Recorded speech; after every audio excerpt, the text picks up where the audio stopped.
Hello dreamers. Before we begin, please take a moment to subscribe if you haven't already. It truly means the world to me. Tonight, we're venturing into one of the darkest and most heartbreaking stories ever told in gaming. We're going to explore the tragic tale of Angela Orosco from Silent Hill 2, a young woman whose life was marked by unspeakable trauma, whose journey through the cursed town became a desperate search for peace she would never find. Her story is not one of triumph or redemption, but rather a sobering look at the lasting wounds of abuse and the inescapable nature of certain kinds of pain. This is a story about survival, about guilt, and ultimately about a soul that could not find rest. Now, settle into your pillows, close your eyes, and let's begin our journey into the fog-shrouded streets of Silent Hill, where we'll walk alongside Angela through her final days. The town of Silent Hill has drawn many tormented souls to its mist-covered streets. Among them walks James Sunderland, a man searching for his deceased wife after receiving an impossible letter. But James is not alone in his pilgrimage. The town calls to others, each bearing their own burdens, each trapped in their own personal hell. And of all these lost souls, none carries a heavier weight than Angela Orosco, a 19-year-old girl who looks decades older, worn down by a lifetime of suffering that no child should ever endure. Angela's presence in Silent Hill 2 is brief. She appears only a handful of times throughout James's journey, each encounter more disturbing than the last.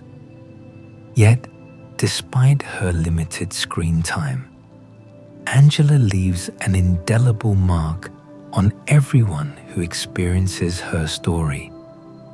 She represents something that games rarely dare to portray with such unflinching honesty: the aftermath of childhood sexual abuse, the crushing weight of trauma that cannot be healed, and the tragic reality that not every story has a happy ending. Some wounds run too deep. Some fires never stop burning. In the original 2001 game, Angela was designed to look older than her 19 years. Her face bears the marks of premature aging, with dark circles under her eyes, and a gauntness that speaks of sleepless nights and endless suffering. The design team intentionally made her appear weathered and exhausted, a visual representation of how abuse can rob a person of their youth and vitality. When the remake was released in 2024, the developers took a different approach. The new Angela appears younger, softer, more vulnerable. Rather than showing how abuse aged her, the remake emphasizes how it stunted her growth, trapping her in a perpetual childhood she never got to properly experience. Both interpretations are valid reflections of trauma's many faces. What makes Angela's story so powerful is its authenticity. The game treats her pain with respect and gravity, never exploiting her trauma for shock value or cheap thrills. Every detail of her character, from her body language to her dialogue, reflects the reality of what abuse survivors experience: the hypervigilance, the difficulty trusting others, the self-blame, the suicidal ideation. Angela Orosco is not a caricature. She is a mirror held up to a harsh reality that many would prefer to ignore. Before we delve deeper into Angela's encounters with James, we must understand where she came from and what brought her to Silent Hill. Her story doesn't begin in the fog-shrouded cemetery where James first meets her. It begins years earlier, in a small home far from Silent Hill, where a little girl named Angela lived with her family. But this was no ordinary family, and that house was no safe haven. Angela grew up in what can only be described as a nightmare. Her father, Thomas Orosco, was an aggressive alcoholic who worked as a lumberjack. When he drank, which was often, he became violent and abusive. But Thomas's cruelty went far beyond simple beatings. From a young age, Angela was subjected to sexual abuse. The hands of her own father. The man who should have protected her instead became her tormentor, violating her innocence in the most horrific ways imaginable. The abuse was systematic and ongoing. Angela endured years of sexual assault, her childhood stolen from her night after night. But Thomas was not her only abuser. Her older brother, influenced by their father's behavior and the toxic environment of their home, also participated in the abuse. Angela was trapped between two male family members who saw her not as a daughter or sister, but as an object to be used for their gratification. One might hope that Angela's mother would have intervened, would have protected her daughter from these monsters. But Angela's mother was complicit in the abuse in her own way. Rather than standing up for her child, she repeatedly told Angela that she deserved what was happening to her. Whether she truly believed this or was simply parroting what Thomas forced her to say remains unclear. But the result was the same. Angela was made to feel that her abuse was somehow her fault, that she was responsible for what grown men chose to do to her. This psychological manipulation compounded her trauma, instilling in her a deep sense of shame and unworthiness that would follow her for the rest of her life. The mother eventually abandoned the family, leaving Angela alone with her abusers. Where she went and whether she's still alive remains a mystery. All we know is that she left her daughter behind to face the horrors alone. Angela mentions during her time in Silent Hill that it's been a long time since she's seen her mother, speaking of her with a mix of longing and resentment. Even in her darkest moments, Angela clings to the hope of finding her mother, searching for a maternal figure who might offer the protection and love she was denied as a child. After finishing high school, Angela tried to escape. She ran away from home, attempting to break free from the cycle of abuse. But her freedom was short-lived. Her father found her and forcibly brought her back, dragging her back into the nightmare she tried to flee. We can only imagine what punishment awaited her upon her return. what fresh horrors she endured for daring to seek a better life. But something changed after that failed escape. The abuse continued, but inside Angela, something hardened. The breaking point finally came one night at the Orosco residence. The details are sparse, pieced together from a blood-stained newspaper article that James discovers later in his journey. Around midnight, Angela took a kitchen knife. In a fit of rage born from years of torment, she confronted her father. What followed was violent and desperate. Angela stabbed Thomas Orosco multiple times in the neck, slitting his throat, and then continued stabbing him in the torso. There was evidence of a struggle. Thomas fought for his life, but Angela, driven by years of pent-up fury and survival instinct, overwhelmed him. She didn't try to hide the body. She didn't take any money. She simply fled, leaving her father's corpse in the house, the bloody knife still in her possession. According to the novelization of Silent Hill 2, Angela also killed her brother, though the game itself never explicitly confirms this. The two skinned, castrated bodies that appear in the burning staircase during Angela's final scene are implied to represent both her father and brother, suggesting that she may have indeed eliminated both of her abusers. In the aftermath of these killings, Angela found herself the subject of a murder investigation. With nowhere to go and no one to turn to, she was drawn to Silent Hill.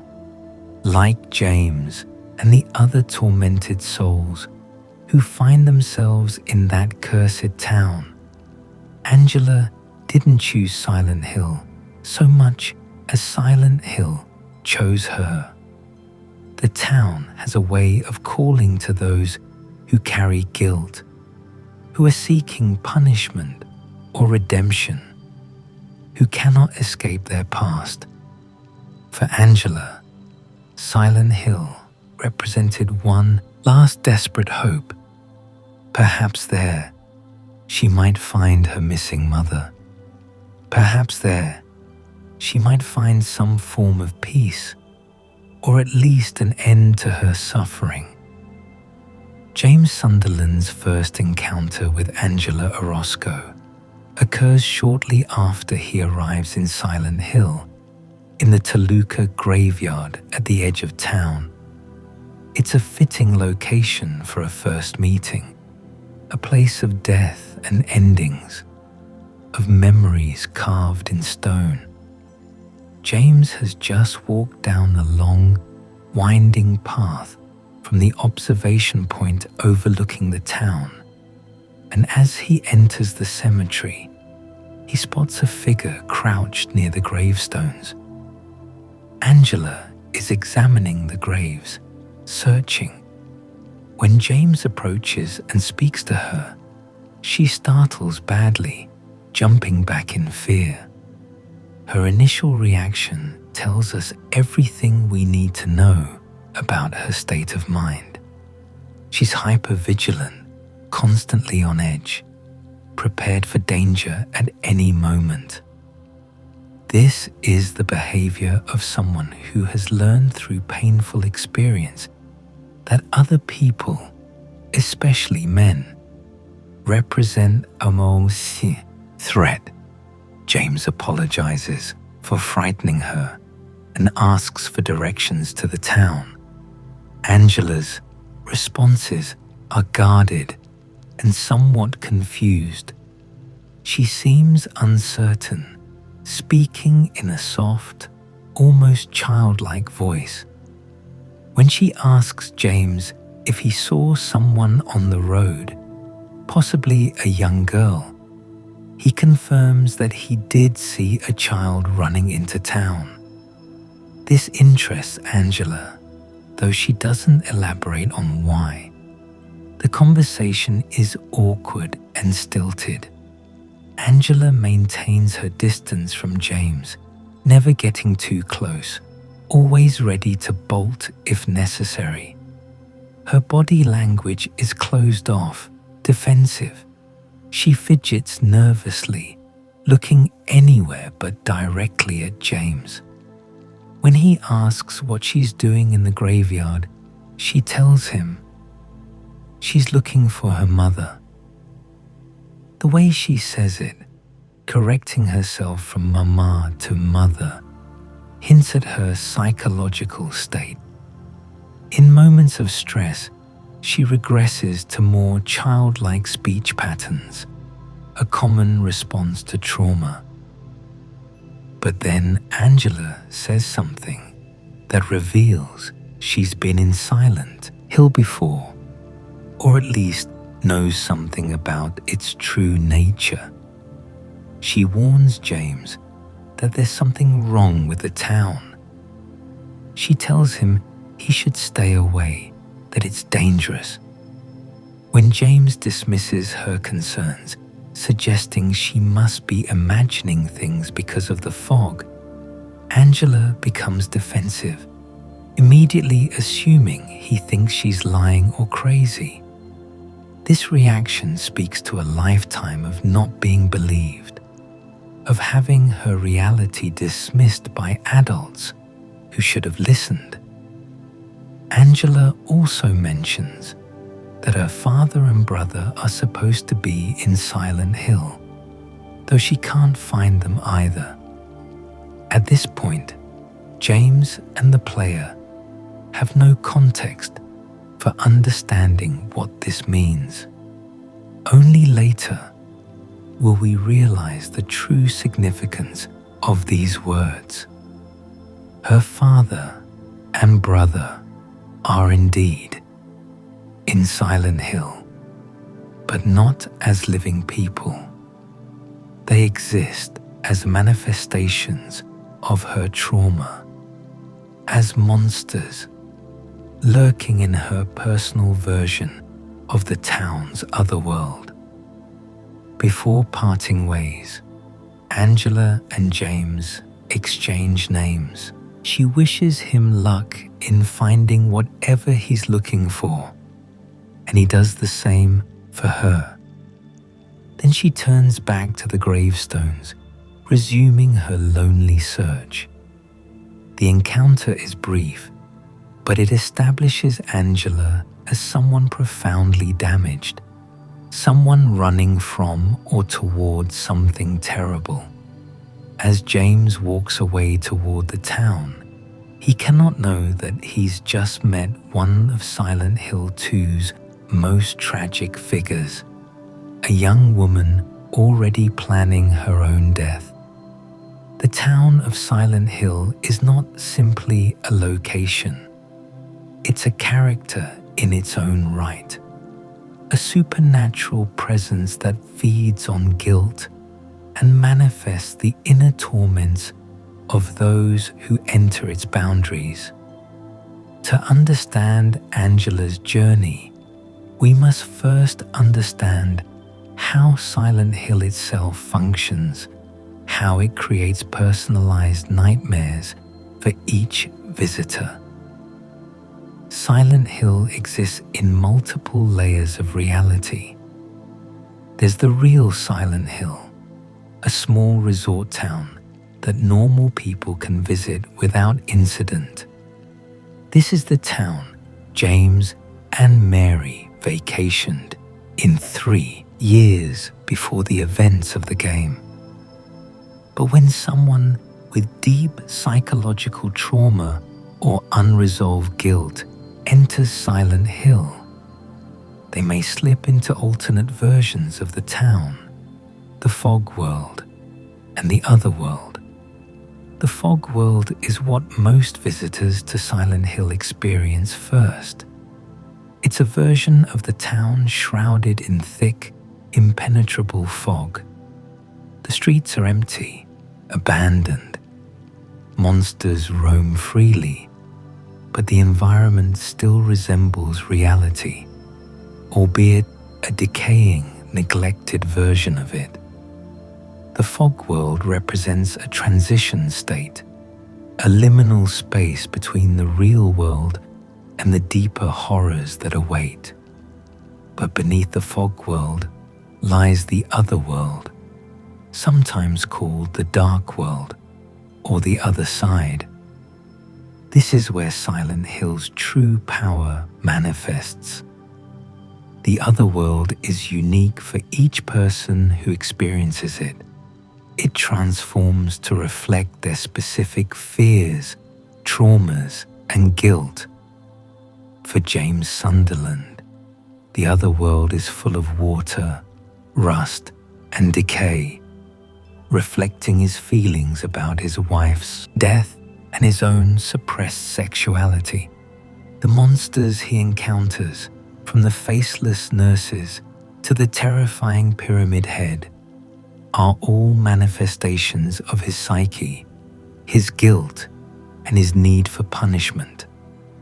For Eddie Dombrowski, the other world is cold and frozen, filled with hanging meat, reflecting his history of being bullied and his association of other people with slaughtered animals.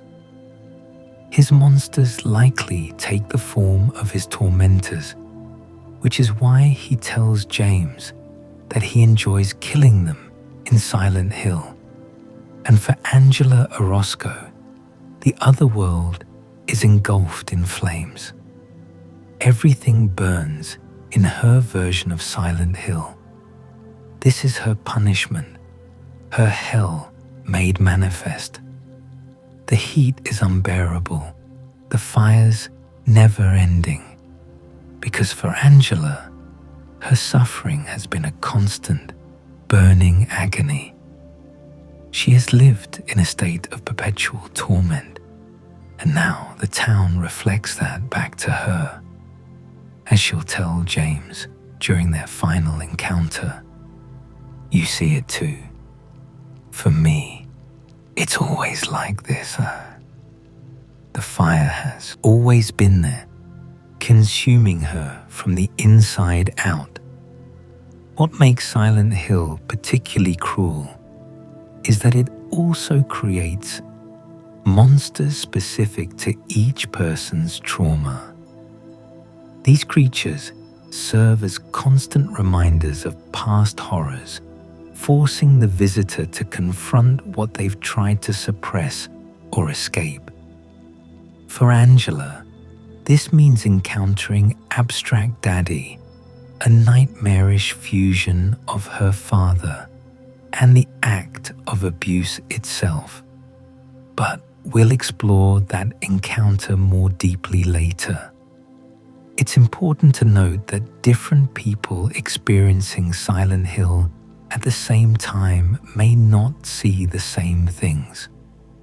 When James encounters Eddie or Angela, he enters their personal otherworlds temporarily, seeing glimpses of their nightmares rather than his own.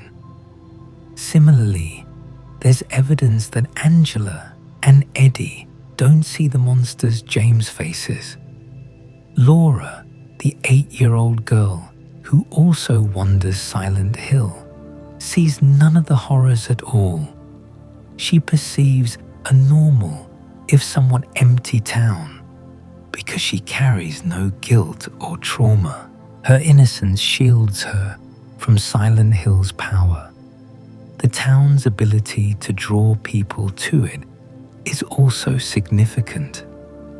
Multiple characters in Silent Hill 2 mention feeling called to the town, as if something was pulling them there. James received a letter from his dead wife. Angela is searching for her mother. Eddie is fleeing from his crimes. Each found themselves compelled to come to Silent Hill, drawn by the promise of answers, escape, or redemption. But the town rarely offers salvation. More often, it offers judgment, punishment, and ultimately death. Understanding this supernatural framework is crucial to understanding Angela's story. She's not simply a girl dealing with past trauma in a creepy town. She's trapped in a personalized hell, a version of Silent Hill that forces her to relive her worst memories over and over again. The town won't let her forget. It won't let her heal. It only knows how to burn. James's second encounter with Angela occurs in the Blue Creek Apartments, a dilapidated building in the residential district of Silent Hill. He's been navigating the structure's dark, water-damaged corridors when he enters room 109 and finds Angela lying on the floor. The room is unusual, dominated by an enormous mirror that takes up most of one wall. Angela lies on the wooden floor in front of this mirror, motionless, staring at her own reflection. In her hand, she holds a kitchen knife, the blade stained with dried blood. She's not moving, barely seems to be breathing. The scene is eerie and deeply unsettling, a tableau of despair and suicidal contemplation. When James enters, Angela slowly becomes aware of his presence. She speaks in a flat, disconnected voice, as if she's far away from her own body. This dissociation is a common response to severe trauma. Abuse survivors often describe feeling detached from themselves, as if they're watching their own life from outside their body. Angela exhibits this throughout the scene. Her affect blunted, her responses delayed. She talks about running away, about how she always runs. There's a deep self-loathing in her words, a sense that she sees herself as weak and cowardly for not staying and enduring whatever horror she fled. Then she says something chilling. Maybe we both deserve to die. She includes James in this statement, sensing something in him, some shared guilt or darkness. Angela has an uncanny ability to see through people, to recognize the weight they carry. It's both a survival mechanism learned from years of reading her father's moods and a kind of curse that makes her see the worst in everyone. James tries to talk her down, telling her that there's always another way, that she doesn't have to think like this. But Angela challenges him, asking if he's afraid of death. There's a teasing quality to her voice here, almost mocking, as if she's testing him. When he doesn't answer satisfactorily, she immediately apologizes, realizing she's been inappropriate. This pattern of behavior, oscillating between provocative statements and immediate apologies, reflects her traumatic upbringing. She's been conditioned to believe that any expression of anger or criticism will result in punishment. The conversation shifts to Angela's search for her mother. She reveals that she thinks her mother might have lived in Silent Hill, which is why she came here. But the search has been fruitless. She's not anywhere, Angela says, her voice heavy with despair. The mirror behind her reflects her image, showing her what she cannot escape: herself, her pain, her memories. Then Angela asks James to take the knife. "If I keep it, I'm not sure what I might do," she tells him. At face value, this seems like a straightforward admission of suicidal intent. But there's a deeper meaning here. Angela has already used this knife to kill her father. The bloodstains on the blade are Thomas Orosco's. When Angela says she's not sure what she might do, she's not just worried about hurting herself. She's worried about killing again, about losing control and lashing out at whoever might threaten her. The knife represents both her victimhood and her capacity for violence. James agrees to take the knife, reaching out to accept it from her. But as he does, Angela suddenly screams and jumps back, pointing the blade at him defensively. Her entire demeanor changes in an instant, from passive to aggressive, from victim to cornered animal. The sudden movement speaks to deep-seated trauma responses. The act of a man reaching toward her, even with good intentions, triggers memories of other times men reached for her with decidedly less noble purposes. James freezes, raising his hands to show he means no harm. After a moment, Angela calms down, lowering the knife. She apologizes profusely, stammering out excuses, but the damage is done.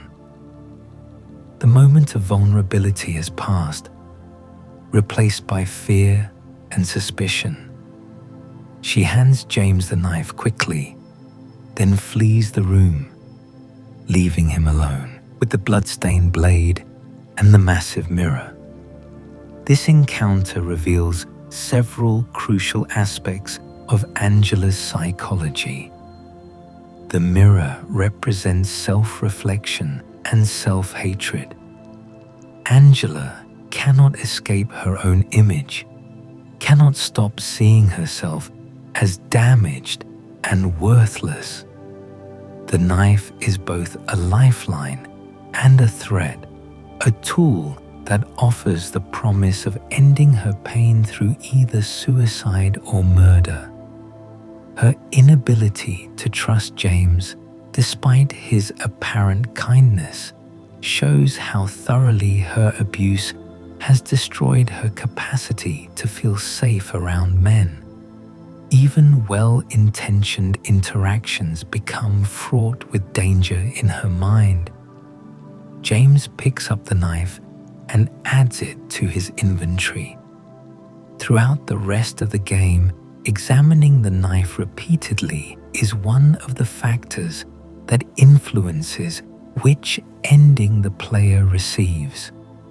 The more James focuses on the knife, the more he contemplates death, the more likely he is to receive the in-water ending, where he drives into Toluca Lake and drowns himself. Angela's suicidal ideation literally infects James, her knife becoming a vector for his own death wish. The knife Angela gives to James carries immense symbolic weight throughout Silent Hill 2. It's far more than a simple weapon or inventory item.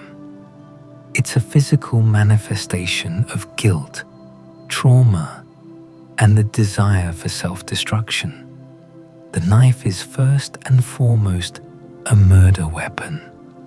Though the game doesn't explicitly show Angela killing her father, the blood-stained newspaper article discovered later in the labyrinth confirms that Thomas Orosco was stabbed to death.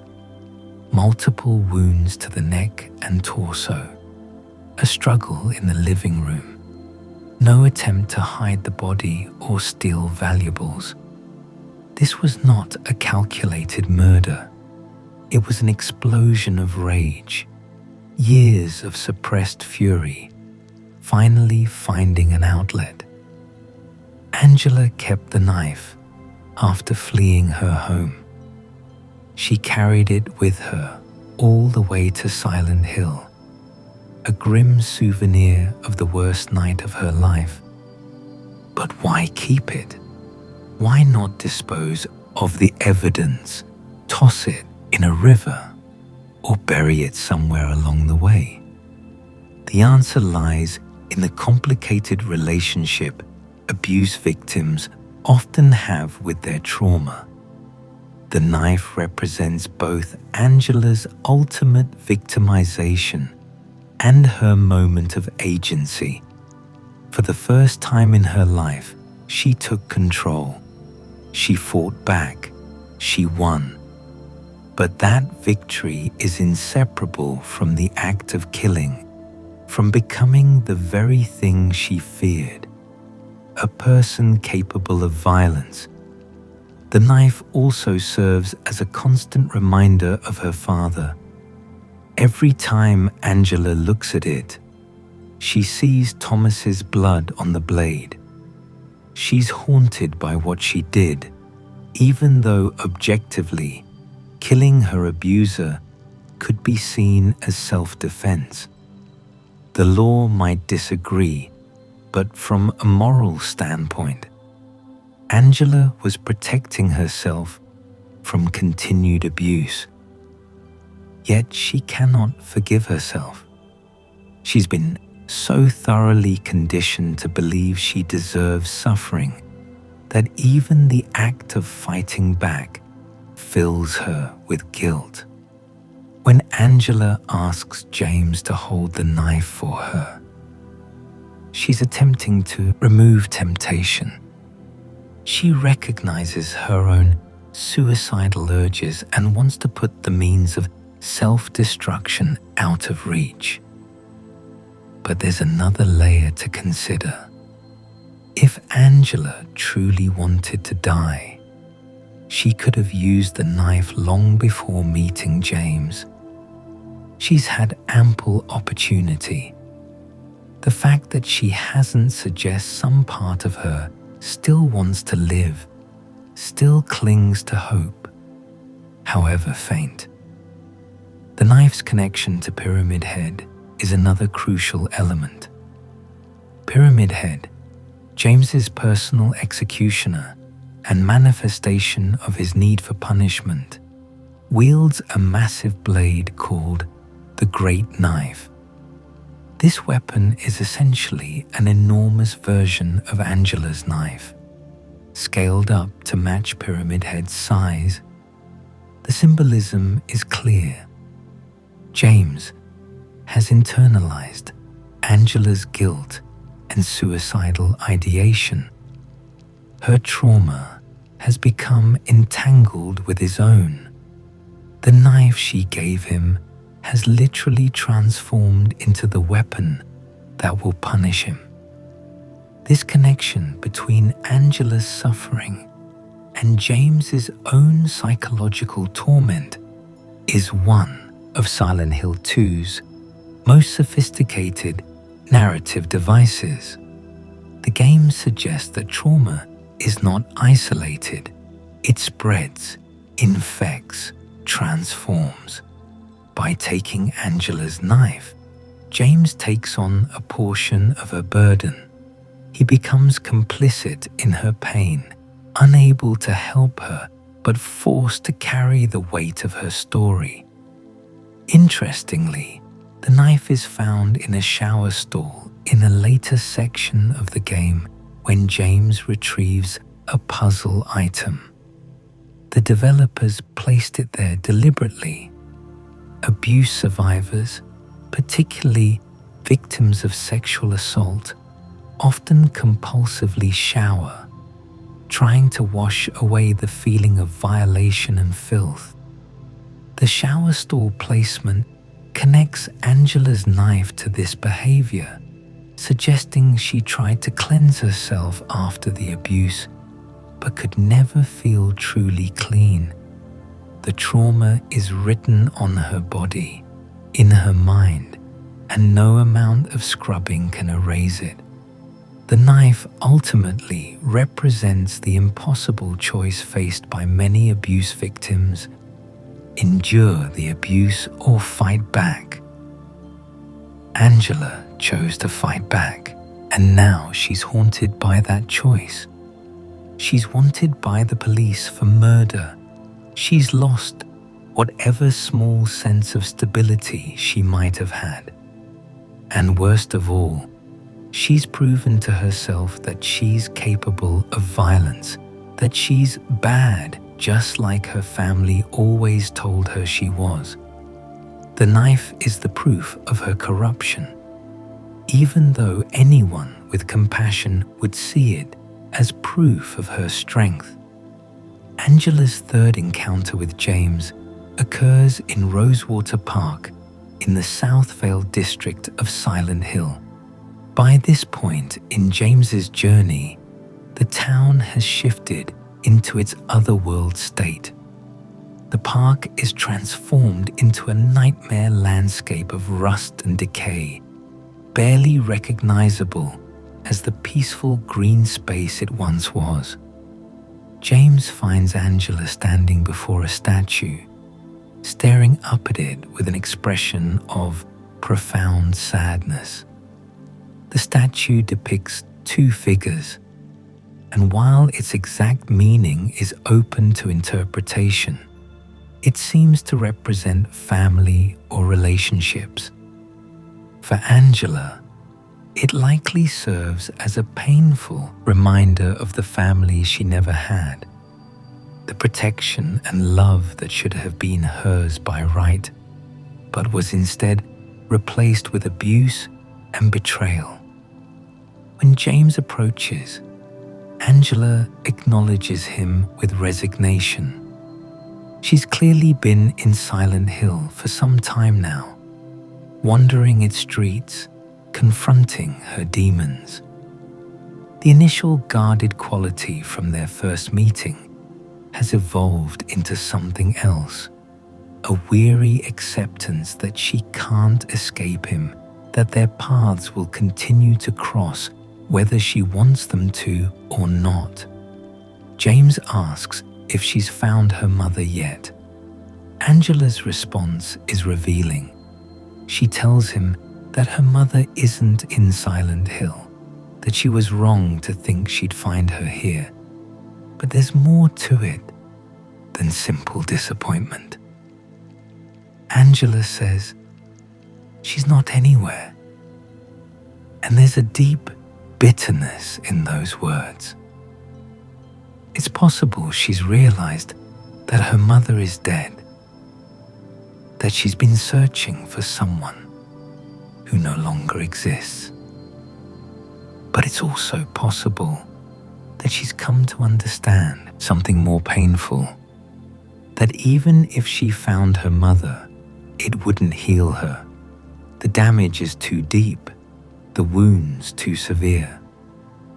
Angela reveals something else in this encounter, though she does so obliquely. She suggests that her mother wouldn't want to see her even if she could. This speaks to Angela's profound sense of unworthiness and shame. She believes she's unlovable, that even her own mother would reject her, given that her mother told her she deserved the abuse. This belief is not unfounded, but it's devastating nonetheless. Angela has traveled all this way, clung to one last hope, only to conclude that hope was always an illusion. When James asks if she's seen Laura, the 8-year-old girl who keeps appearing throughout his journey, Angela's demeanor suddenly changes. she becomes agitated and hostile, snapping at James about why it matters if she's seen Laura. The outburst is startling because it's so out of proportion to the innocuous question.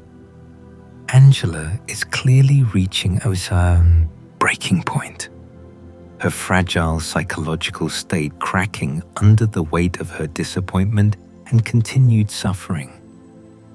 James, taken aback by her sudden anger, tries to de-escalate, but Angela won't have it. She makes a cutting remark about James being just like all the others, seeing what he wants to see, refusing to acknowledge reality.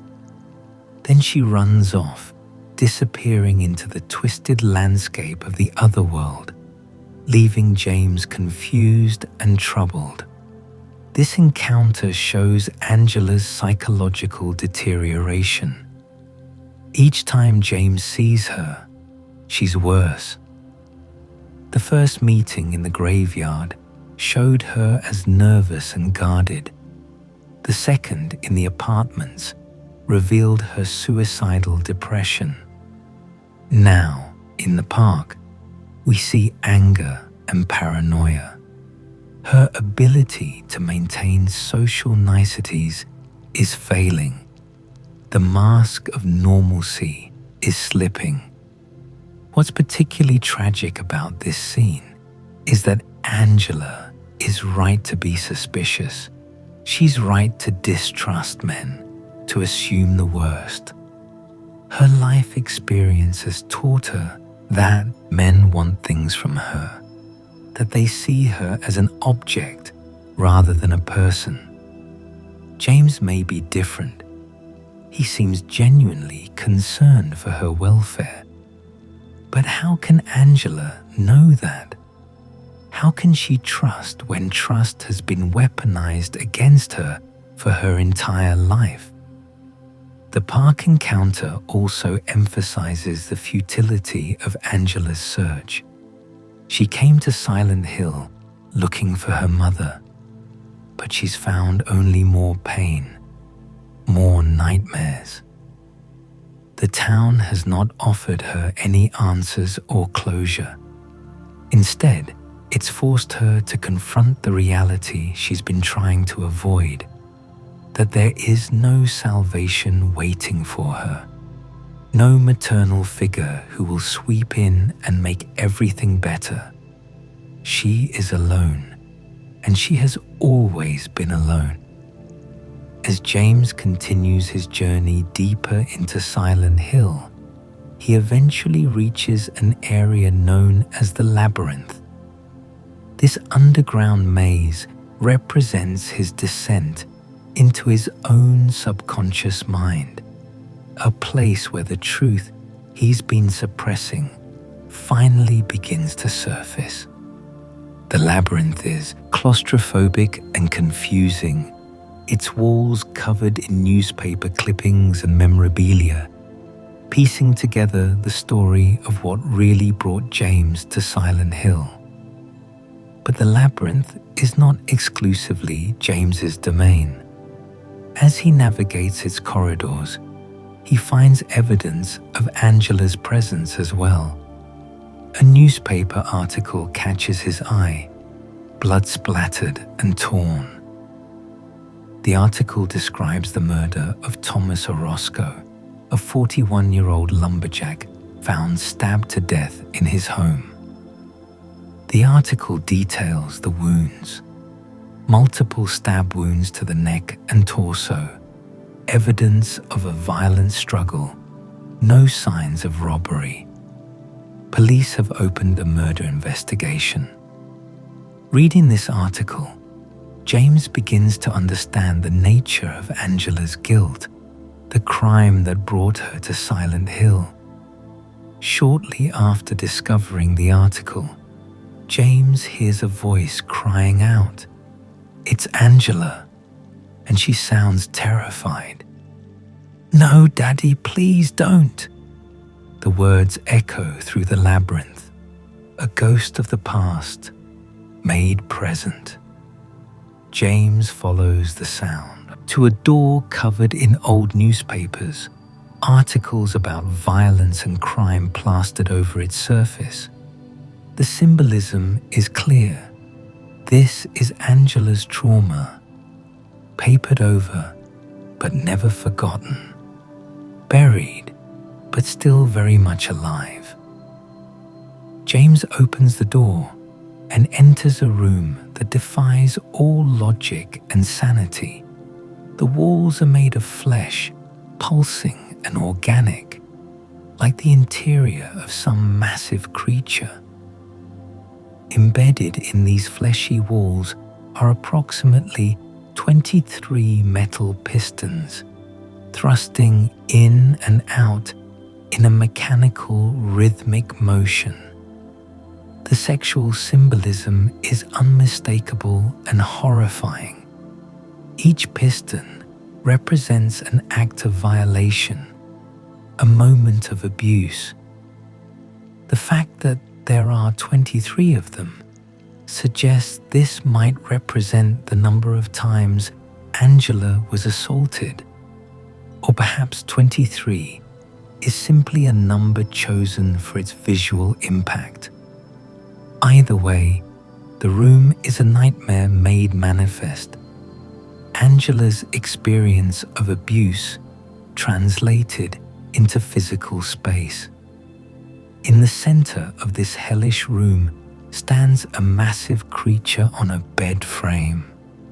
This is Abstract Daddy, one of Silent Hill 2's most disturbing monsters. The creature appears to be two humanoid figures fused together on a bed, covered in a blanket of putrid, decayed skin. The larger figure is on top of the smaller one in an obvious sexual position. The figures seem trapped in the bed frame, unable to separate, locked in their horrific embrace forever. Abstract Daddy is the physical manifestation of Angela's trauma. It represents her father and the act of abuse simultaneously, but it also includes Angela herself. The smaller figure beneath represents her own involvement, her perceived complicity in her own victimization. This is how abused children often process their trauma. They blame themselves, believing they somehow participated in or deserved what happened to them. Abstract Daddy captures this warped self-perception perfectly. Cowering in the corner of the room is Angela herself, frozen in terror. She's curled into a ball, regressed to a childlike state, unable to move or defend herself. When Abstract Daddy notices James, it turns its attention to him instead, and a boss battle begins. The fight against Abstract Daddy is slow and oppressive. The creature moves ponderously on all fours, the bed frame serving as its legs. It attacks by rearing up and slamming its massive body down on James, or by climbing on top of him and attempting to suffocate him by forcing his face into a vaginal opening that serves as the monster's mouth. The horror is not in physical danger alone, but in the violation the attack represents. The monster doesn't want to simply kill James. It wants to dominate and violate him. Throughout the fight, televisions are scattered around the room. James must shoot these televisions to progress, though the game never explicitly explains why. The symbolism is that Thomas Orosco, like many abusers, likely ignored his daughter's pain, choosing to watch television or drink, rather than acknowledging his crimes. Destroying the televisions represents destroying his ability to ignore reality, forcing him to confront what he's done. Finally, James defeats Abstract Daddy. The creature collapses, unmoving. But the encounter is far from over. Angela, who has been catatonic throughout the fight, suddenly awakens. She sees the monster's corpse, and something inside her snaps. Angela explodes with rage. She stands up, runs to the fallen creature, and begins kicking it violently. She screams, a primal sound of fury and pain that has been building for years. She kicks the monster again and again, tears streaming down her face. Then she grabs a television and smashes it down on Abstract Daddy's head, the screen shattering on impact. She continues to beat the monster, even after it's clearly dead, lost in a cathartic frenzy of violence. James watches, helpless and disturbed. When Angela finally exhausts herself, she collapses nearby, sobbing.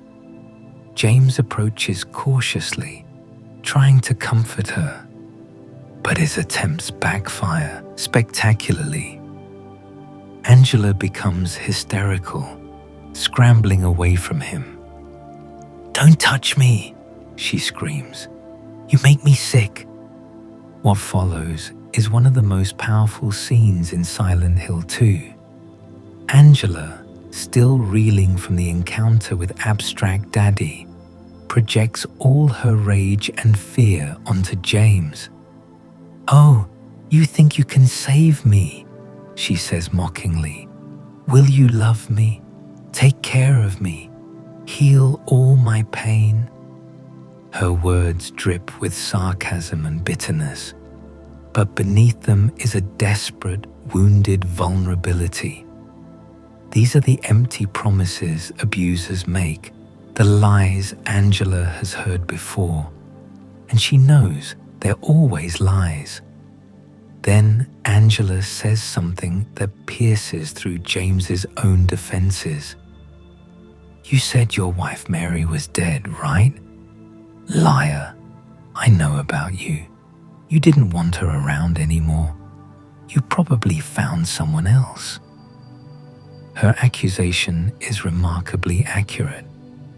Angela, through some combination of intuition and projection, has identified the truth James has been hiding from himself, that he killed his wife, that he wanted her dead because her illness had become a burden.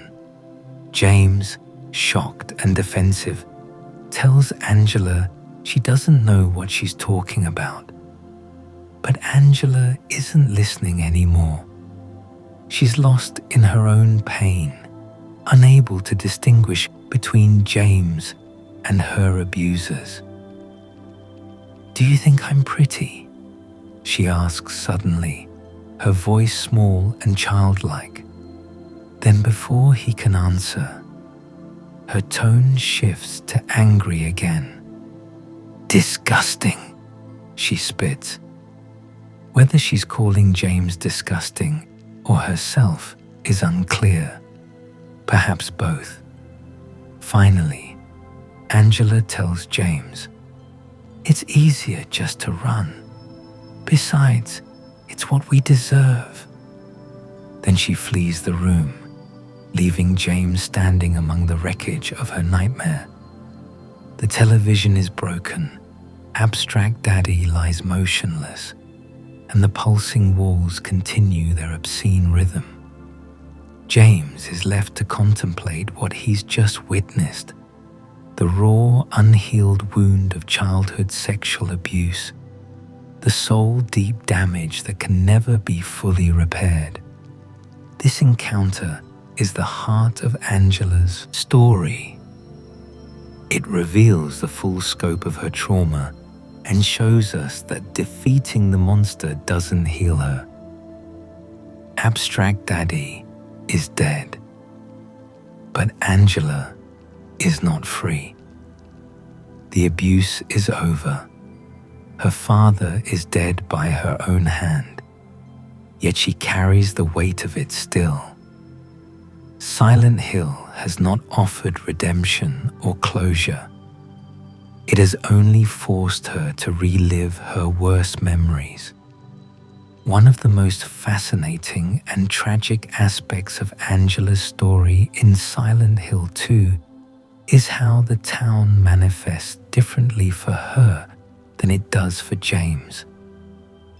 While both experience the fog world and the other world, the specific nature of their other worlds reflects their individual psychologies and traumas.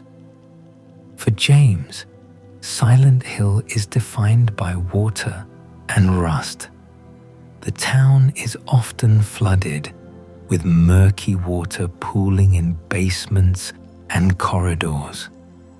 This reflects James's guilt about his wife's death, the drowning sensation of being overwhelmed by his crime. The rust represents decay, the rotting away of his marriage and his life. The monsters he encounters are sexualized and aggressive, reflecting his conflicted feelings about his wife's illness and his own desires. But Angela's Silent Hill is fire. Everything burns in her version of the town. The heat is intense, suffocating. Flames consume everything they touch, and they never go out. This is not the purifying fire of redemption.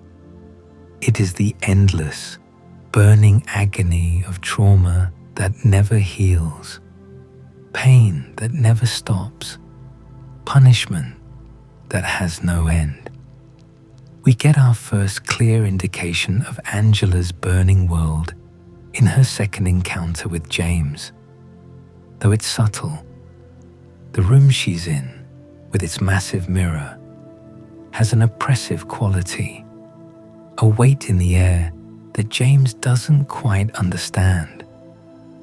Later, in Rosewater Park, the intensity of heat becomes more apparent, but it's in the labyrinth, in the room where Abstract Daddy dwells, that we truly see Angela's otherworld manifest. The fleshy walls and thrusting pistons are part of her specific nightmare, elements of her otherworld bleeding into James's perception.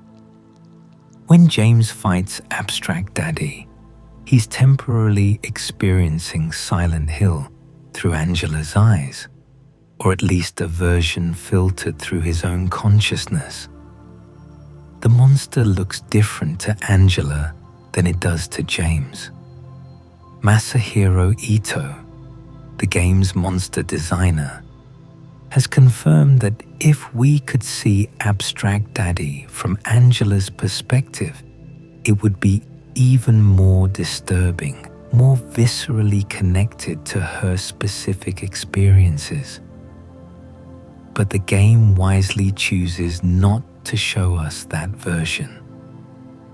Some horrors are best left to imagination. The fire in Angela's otherworld represents several things. Most obviously, it symbolizes the burning pain and shame of abuse. Victims of sexual assault often describe feeling dirty or contaminated, as if the abuse has left a permanent stain on them. Fire is associated with both purification and punishment, and for Angela, it's predominantly the latter. She burns because she believes she deserves to burn. The world is on fire because her inner world has always been on fire. The flames also represent the inescapable nature of trauma. Fire spreads and consumes. It cannot be reasoned with or bargained with. Once it starts, it's almost impossible to stop. This mirrors how trauma works in the human psyche. Traumatic memories don't just sit quietly in the past. They intrude, they spread, they consume current experiences and color future ones. Angela can't escape the fire because she can't escape her trauma. They are one and the same. Interestingly, the developers have confirmed that Silent Hill manifests differently for each person experiencing it simultaneously. When James encounters Angela, he enters her fire-filled world temporarily, experiencing it through his own interpretive lens. Similarly, when he encounters Eddie Dombrowski, he enters Eddie's frozen otherworld. The town is not one fixed reality, but rather a collection of overlapping personal hells, each customized to torture its specific victim. This explains why Laura, the 8-year-old girl, sees a normal town. She carries no guilt or trauma, so Silent Hill has nothing to work with. She walks freely through spaces filled with monsters from James's perspective, completely unaware of any danger.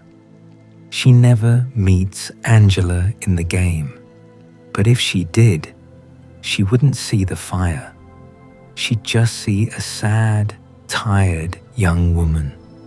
The personalized nature of Silent Hill's otherworld raises philosophical questions about the reality of the town's horrors.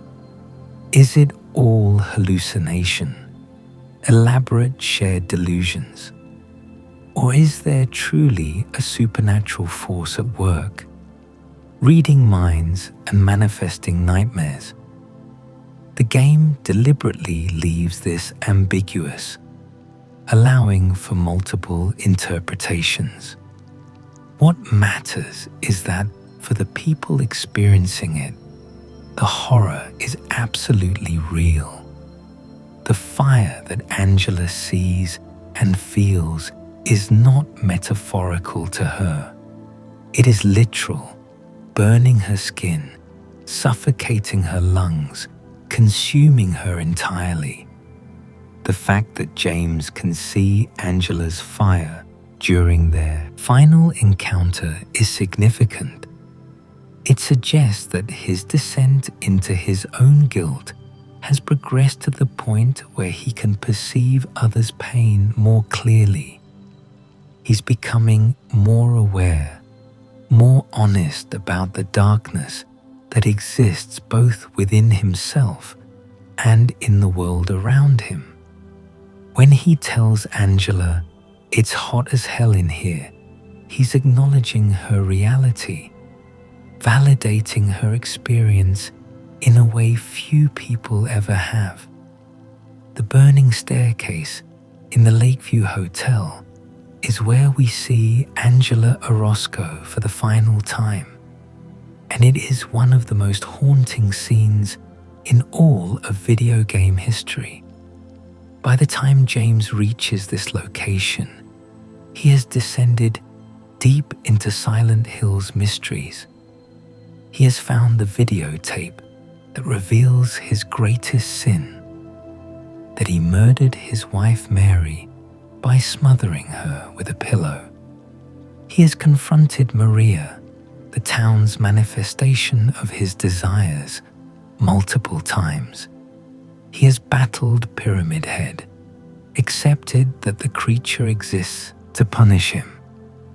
James has reached the point of no return, the moment where he must face the full truth of what he's done. The Lakeview Hotel, in its otherworld state, is flooded with water, James's element.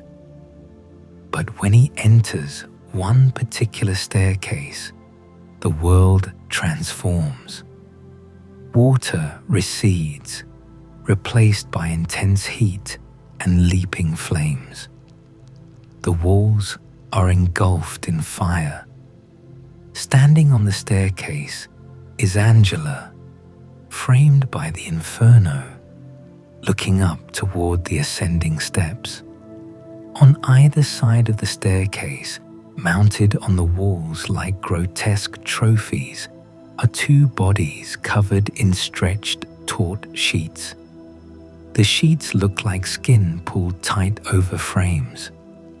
Blood stains the crotch areas of both figures, indicating castration wounds.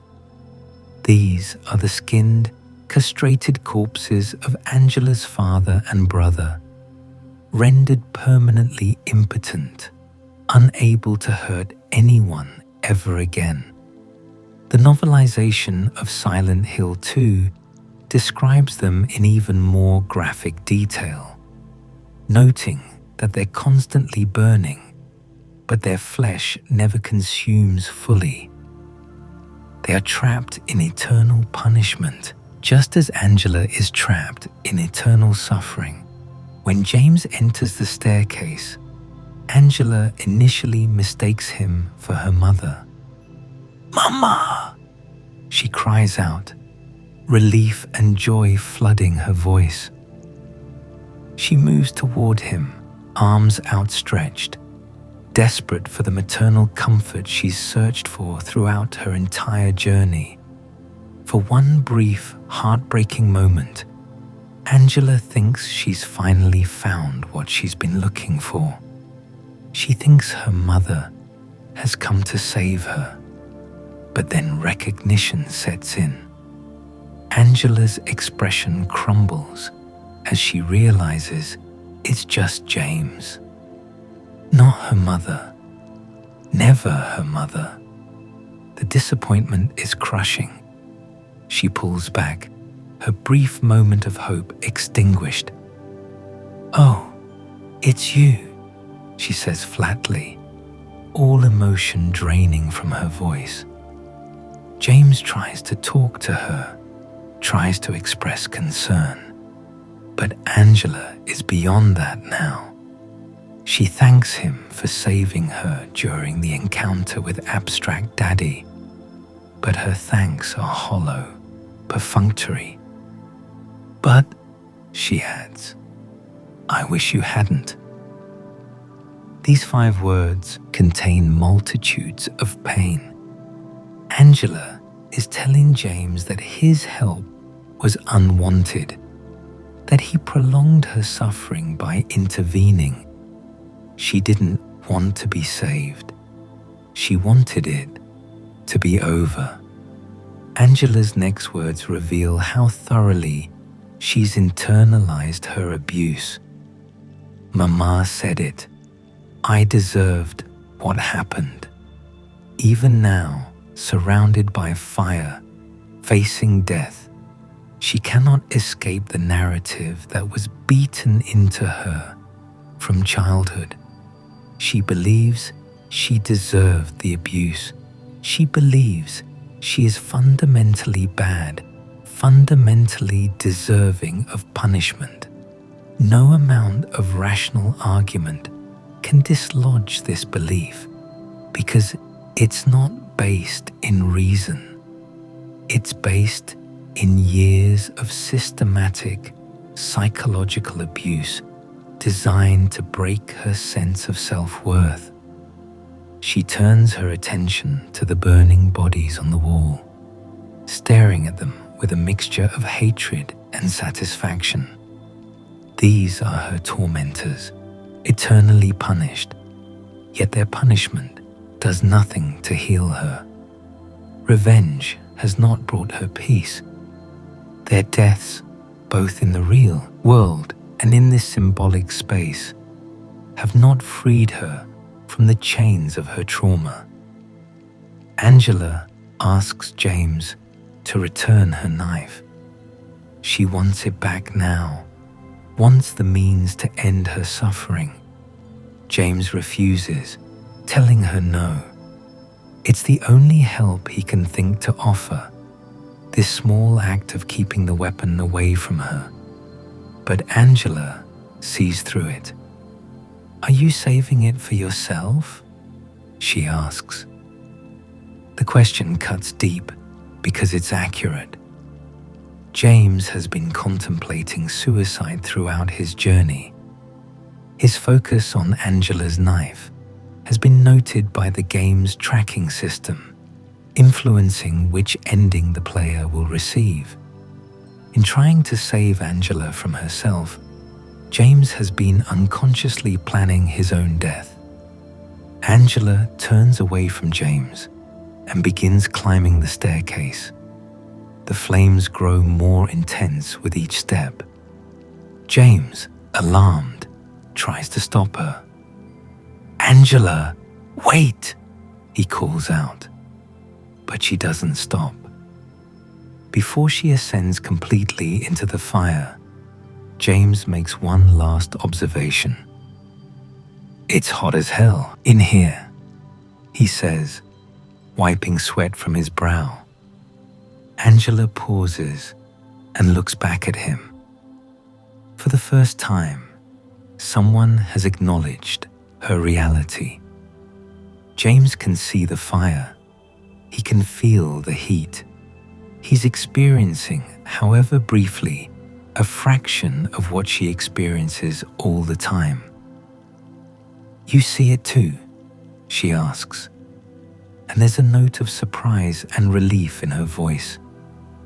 Someone finally sees what she sees.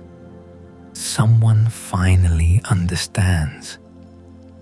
Then Angela delivers the line that has haunted players for over 2 decades. "For me, it's always like this." These 7 words encapsulate the lived experience of trauma survivors. The fire isn't new. The burning hasn't suddenly appeared. It has always been there, consuming her day after day, year after year. The world has always been on fire for Angela Orosco. The agony has been constant and unrelenting. Most people don't see it, don't feel the heat, don't understand that she's burning alive inside her own skin. But it's always there. The pain is always there, without another word. Angela turns and continues climbing the stairs. The flames engulf her. James watches, helpless, as she walks directly into the inferno and disappears from sight. He stands alone on the staircase, the heat beating down on him, the bodies of Thomas and Angela's brother burning eternally on the walls. And then the scene ends. The game never explicitly confirms Angela's death, but the implication is unmistakable. She has climbed the staircase into fire, choosing to end her suffering the only way she knows how. Masahiro Ito, the game's art director, later confirmed in interviews that Angela does indeed die, though he was vague about the specifics of how or when. The fire consumes her. The pain finally stops. After 19 years of suffering, Angela Orosco finds peace in death. What makes this scene so powerful is its refusal to offer false hope or last-minute redemption. There's no speech James can make to save her. There's no hidden good ending where Angela chooses to live. The game respects the reality that some people cannot be saved, not because they're weak or because others didn't try hard enough, but because the damage is too severe, too deep-rooted. Angela has been dying since childhood. The burning staircase is merely the final step of a journey that began the first time her father violated her. The scene also serves as a mirror for James's own situation. Both he and Angela are tormented by guilt. Both feel they deserve punishment. Both are contemplating suicide. But James has choices ahead of him, different endings available depending on his actions and mindset. Angela has no such options. Her fate is sealed. She walks into the fire, and there's nothing anyone can do to stop her. For players, the helplessness of this moment is profound. We control James, we make his choices, but we cannot save Angela. We can only witness her final moments and carry the weight of her story with us. The game forces us to confront an uncomfortable truth that sometimes, despite our best intentions, despite our desire to help, we cannot fix someone else's trauma. We can only bear witness to their pain and remember that they existed, that they mattered, that their suffering was real. Angela Orosco's story in Silent Hill 2 has left an indelible mark on gaming culture and continues to resonate with players more than 2 decades after the game's original release. Her character represents something rare and valuable in video games: an honest, unflinching portrayal of childhood sexual abuse and its lasting psychological effects. Most media, including games, either avoid the topic of sexual abuse entirely or handle it poorly when they do address it. It's often used as cheap backstory to make a character seem damaged or interesting, or it's treated as something that can be overcome with enough willpower and a supportive pep talk. Angela's story does neither of these things. It presents abuse as the life-destroying trauma it actually is, showing that some wounds don't heal, some people don't recover, and that's not a failure on their part. It's a reality we must acknowledge. What Silent Hill 2 does brilliantly is treat Angela with respect. The game never exploits her trauma for shock value. We never see her abuse depicted directly.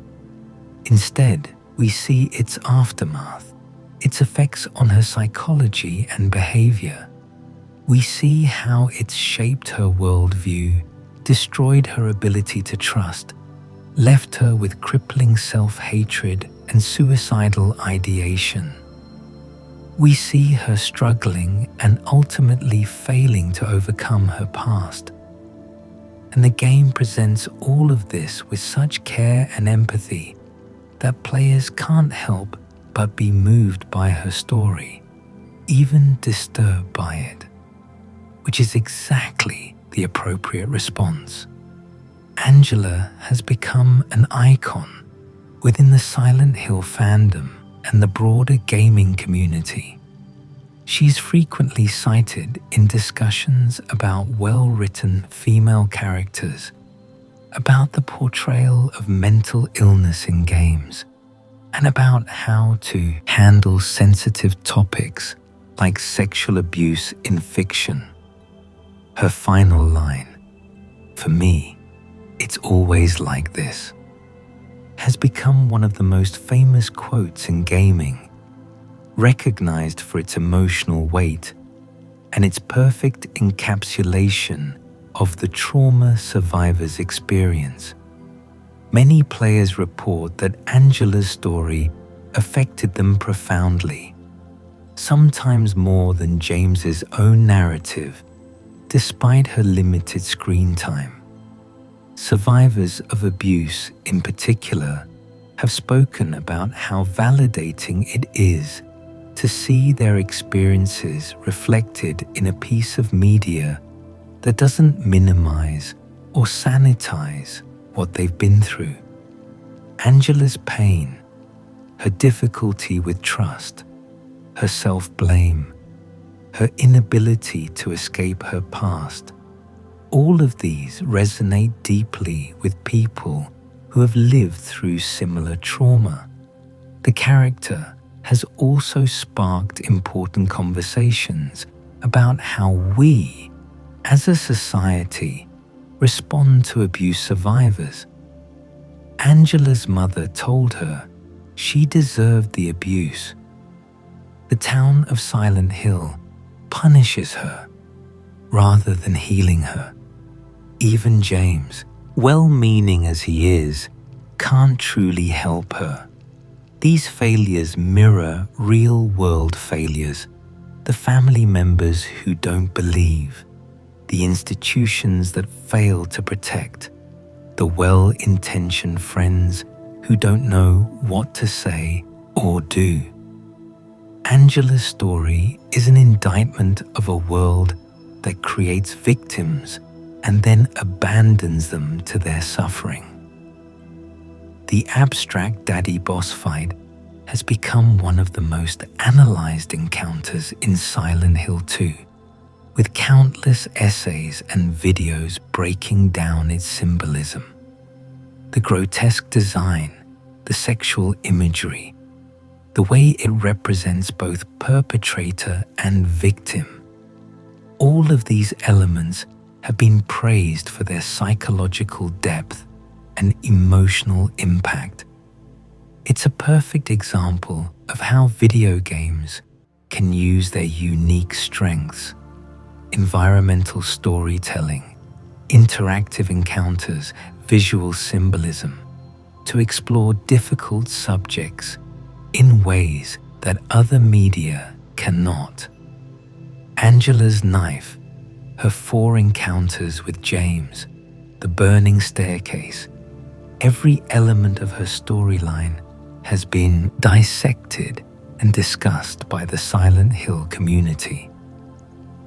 Fan theories abound about whether her mother is actually in Silent Hill, whether Angela killed her brother or just her father, whether she could have been saved if James had said or done something different.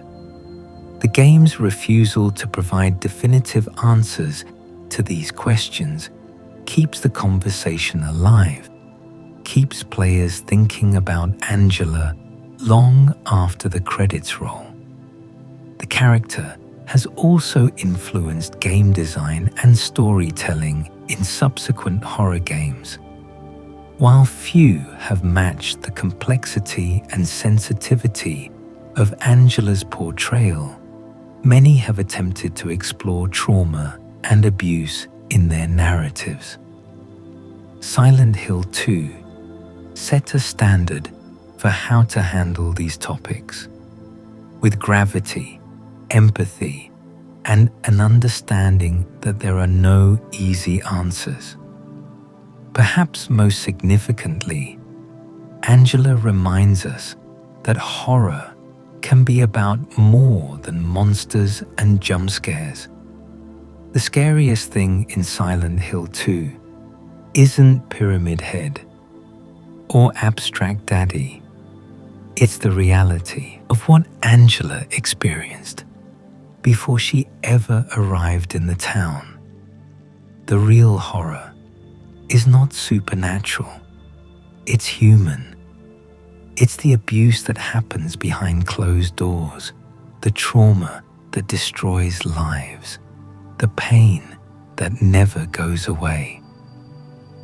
Angela Orosco is Silent Hill 2's truest horror story, and that's why players can't forget her. When Bloober Team announced they were developing a remake of Silent Hill 2, one of the biggest questions from fans was how they would handle Angela's character. Would they maintain the sensitivity and depth of the original portrayal? Would they modernize her appearance in problematic ways? Would they change her story or soften its edges? The remake, released in October 2024, answered these questions by largely staying faithful to Angela's original characterization, while making subtle but meaningful changes to her visual design. The most notable difference is that Angela now looks younger, closer to her canonical age of 19, where the original game deliberately made her appear older to show how abuse had prematurely aged her. The remake takes the opposite approach, making her appear almost childlike to show how abuse stunted her development. This design choice sparked debate within the community. Some fans preferred the original's weathered look, feeling it more effectively communicated the weight of Angela's suffering. Others appreciated the remake's approach, arguing that it better emphasized Angela's youth and vulnerability, driving home how young she was when all of this happened to her. Both perspectives have merit, and both designs serve the same fundamental purpose: visualizing trauma's impact on development and aging. The remake also enhanced Angela's facial animations and voice performance. Actress Salome Gunnarsdottir, credited as Salome Gunnarsdottir in some sources, took on the role with clear reverence for Donna Burke's original performance. Where Burke played Angela with a somewhat older, more distant quality, Gunnarsdottir emphasizes Angela's fragility and youth. Her voice cracks at key moments, conveying the character's barely contained emotional turmoil. The performance is heartbreaking and has been widely praised by fans and critics alike. The scenes themselves remain largely unchanged in structure and dialogue, but the improved graphics and motion capture allow for more nuanced body language. Angela's fearful recoil when James reaches for the knife is more visceral. Her explosive rage when beating Abstract Daddy's corpse is more physically demanding and realistic. The burning staircase, rendered with modern technology, is even more visually striking. The flames more intense, the heat more palpable. One interesting change is in the Abstract Daddy fight itself. The remake makes the encounter more challenging and drawn out, forcing players to spend more time in that nightmarish room with its flesh walls and thrusting pistons. This extends the discomfort, making players more fully confront the horror of what the space represents. Some found this change difficult to endure, which is arguably the point. Angela had to endure far worse for far longer. The remake also benefits from being released in a time when discussions about abuse, trauma, and mental health are more open and informed. Reviews and analyses of the remake frequently highlight Angela's story as a key strength, praising the game for its mature handling of difficult subject matter. New players experiencing Angela's character for the first time in 2024 have responded with the same emotional impact that players felt in 2001, demonstrating that her story has lost none of its power over the years. Bloober Team's commitment to honoring the original while making thoughtful updates shows in every frame of Angela's appearances. They understood that this character is beloved not despite her tragic story, but because of how honestly and respectfully that story is told. They recognized that changing Angela's core narrative or softening its edges would be a betrayal of what makes Silent Hill 2 special. The remake also introduced Angela to a new generation of players who might not have experienced the original. In an era where video games are increasingly recognized as a legitimate storytelling medium capable of exploring complex themes, Angela serves as a perfect example of gaming's potential. Her story proves that games can tackle subjects as serious and painful as childhood sexual abuse without sensationalizing or exploiting them. That interactive media can create powerful emotional experiences that rival any other art form. In conclusion, the remake's treatment of Angela Orosco succeeded in its most important mission. It brought her story to new audiences while respecting what made the original portrayal so impactful. Whether players prefer the original's aged appearance or the remake's youthful vulnerability, whether they find Burke's performance or Gunnarsdottir's more effective, the fundamental truth of Angela's character remains unchanged. She is a survivor of horrific abuse who could not survive the aftermath. She is a young woman who deserved better from her family, from the world, and from fate. And she is a testament to the power of thoughtful, empathetic storytelling. In the fog-shrouded streets of Silent Hill, among the monsters that lurk in the shadows and the psychological horrors that manifest from guilt and pain, Angela Orosco's story stands apart, not because it's supernatural or otherworldly, but because it's tragically, devastatingly real.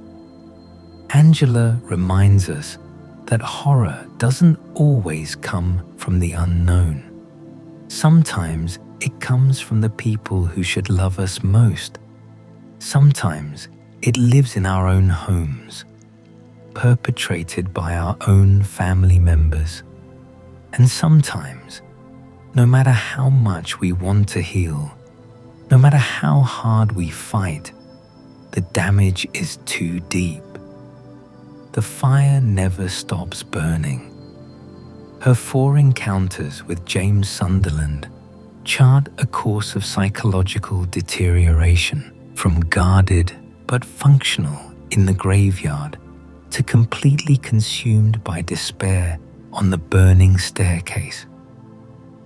Each meeting reveals another layer of her trauma, another aspect of her suffering. And through it all, James, and by extension the player, can only watch helplessly as she spirals toward her inevitable end.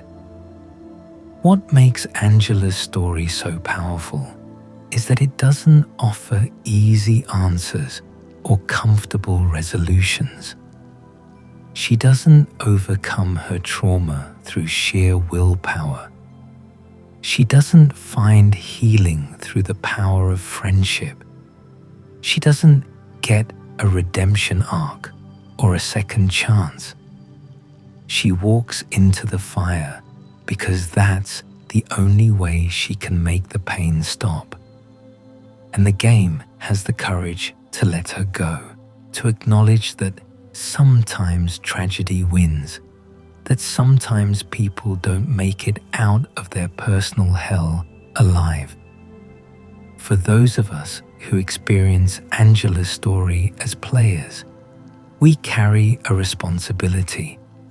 We carry the memory of a young woman who suffered immensely and received no justice. Healing. No peace in life. We remember that behind every statistic about abuse, every news story about a troubled youth, there's a real person with a story as complex and painful as Angela's. We're reminded to treat abuse survivors with compassion and understanding, to recognize that healing is not linear and sometimes not possible, to acknowledge that the effects of trauma can last a lifetime.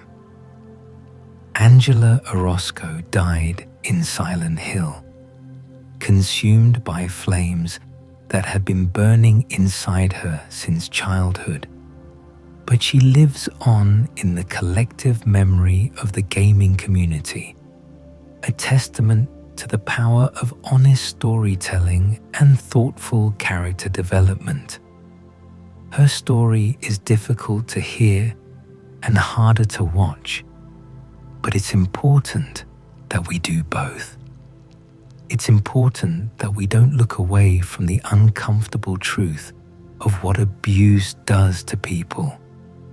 As we emerge from the fog, as we leave Silent Hill behind, we carry Angela with us. We remember her warning at the graveyard, her knife in the apartment, her rage in the labyrinth, her resignation on the burning staircase. We remember her final words. For me, it's always like this. And perhaps in remembering, we honor her. We acknowledge that her pain was real, that her life mattered, that she deserved so much better than what she received. Thank you for listening, dreamers. If you found value in tonight's story, please consider leaving a like and subscribing to the channel. Your support helps me continue creating these journeys into the deeper corners of gaming lore. Until next time, sleep well, and may your dreams be free of the fires that consumed Angela Orosco.